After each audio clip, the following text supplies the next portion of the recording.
Welcome everybody. I'm Tracy Ciucci. I'll be your professor for this semester. I hope you feel like if you have any questions you can contact me through email and let me know how I can help, and I'll definitely try to take you through anything that I can be of help with. I've told you a little bit about me in my introduction post, but I haven't told you about this course. The course is absolutely incredible. There's no other course in the world that can make an opportunity for you to learn from each other, the course material, me, and personal reflection on how you can not only improve your life, but how you can live a little bit longer, live a little bit or a lot better, and it'd be just incredible if you could do that. And like I always kind of joke, otherwise you'll just die trying anyway. So have a wonderful semester. On this page you'll notice I have to, of course, add pictures of my family. That's kind of my center, and that's what I enjoy. On the top left is a picture of my entire family, and I'm on the left side with my husband Eric, and that was with our firstborn Caesar. My kids' names are Caesar is the oldest, he's 6 in kindergarten. Aurelius is 4, and he'll be starting preschool in the fall. And the baby is now 8 months, and her name is Mara Lisa. I've been married for 11 years, and my family's an incredible gift to me, and we all live in the same neighborhood. To start with, I'll always begin with learning objectives every chapter that you have. And when you look at the different learning objectives for each chapter, attempt as you read to try and tie them in with the themes of what we're discussing. We'll always also include how age, sex, racial and ethnic background, income, geography, and all of these different aspects can affect health. I think those are some big things that we don't often think about when it comes to health. Ironically, our current life expectancy is 77.7 years. Now, on average, women are a little bit higher and men, unfortunately, are a little bit lower. This has continued to improve over the last 100 years because people have stopped dying of diseases and have instead begun with lifestyle choices, with things that we can affect. Heart disease, cancer, and stroke are the top 3 causes of death in the United States, and in many cases can be somewhat preventable. So we'll talk about those as we continue through the semester.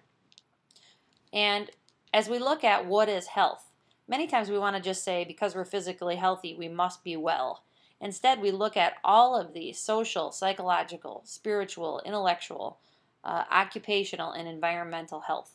Life choices have a profound influence on all of these areas of health.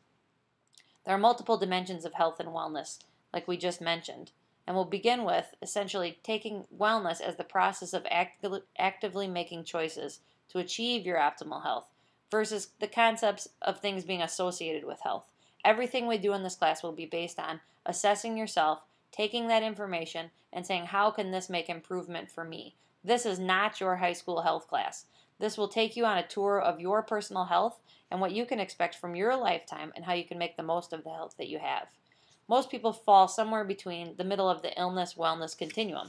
And if you look at this diagram here, there's the illness area, which is the really premature death. I think we all can think of someone who died prematurely, and many of that could have been based on some damaging behaviors that we have that influence our health. Everything we do, everything you eat, every activity you undertake, every choice that you make either influences a positive health or a negative health. And we always want to be moving towards the highest level of wellness. And we want to live in vibrant health. Nobody wants to have symptoms of illness and causes for disease. And especially as you age, if you do nothing, you're going towards disease. We have to be proactive in our health. The different dimensions, and the first one we often think of as physical health, is how our body functions and how we care for it. That doesn't necessarily mean just because you feel physically healthy today, especially if you're at a young age, that it means you'll remain physically healthy, or that you're actually physically healthy. We don't even know sometimes the underlying issues of our physical health. In some cases, we haven't been tested. Our intellectual health, you're all being intellectually healthy by taking on new challenges. Now, some of you are thinking you didn't intentionally take these challenges just to improve your intellect. You did it because you need college credits and you want a new career and you want all of these things that come with the greatness of getting your degree. But you're open to new ideas and skills, and the more education that you do achieve, the not only improvement in intellectual health you'll have, but improvement in all health. Psychological health, which I think is such an important one, especially for the college student, regardless of age. Mental health, emotional health, and spiritual health are things that are underestimated and are a huge population problem for all of us. And being a college student in a college setting takes a serious toll on our psychological health, and we'll discuss that throughout the semester. The quality of interactions and relationships with others and your social health remains a large aspect of health that we don't often talk about. The beliefs and values held, essentially looking at the meaning of what you think you're here for in your life, is your spiritual health, and we'll discuss that. Environmental health, occupational health. Some of you are thinking you'd like more occupational health. Either you're looking for a job, you are in need of a job, you don't have a job, you do have a job that you don't love, but there's lots of ways to be able to look at your occupational health as well. And financial wellness is another one that can play a serious role in the overall sense of health and wellness, not just in your actual health and stress, but also in your psychological health.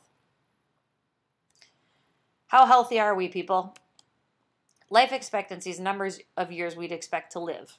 That's 15 years longer than it was in 1940, and there's many innovations that are not only public health innovations, but personal health innovations. Some personal health innovations might be something like nutrition and fitness. Public health innovations would be things along the realms of vaccines and other initiatives and clean water initiatives that have helped our public health.